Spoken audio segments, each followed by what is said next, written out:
Здравей, Мира! Аз съм си сложих този шал. Може да правя покринчика. Ето ми е плаката. Аз си го направих сами. Никой ми е написал името хубаво. Това си бях аз.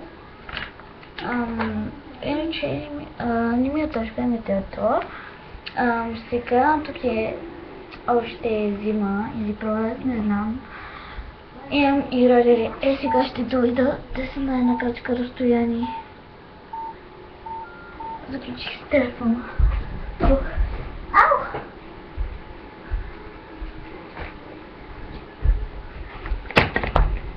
Ето ми го.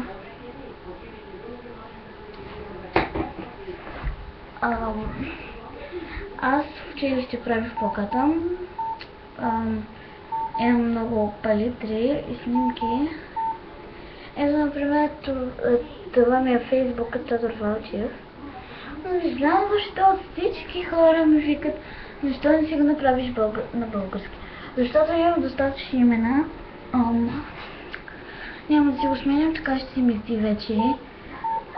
Имам и магазин, ето. Имам и Wi-Fi.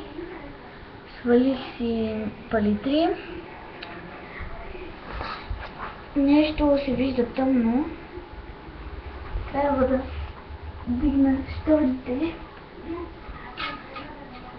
Да видим.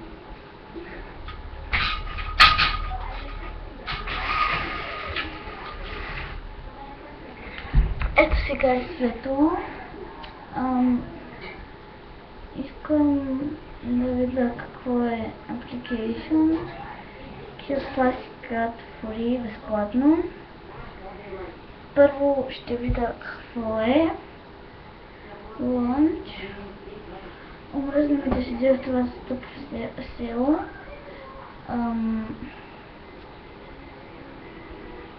Може и да отида в София. Всяка година отиваме на море. Не мога да знам паролите там, но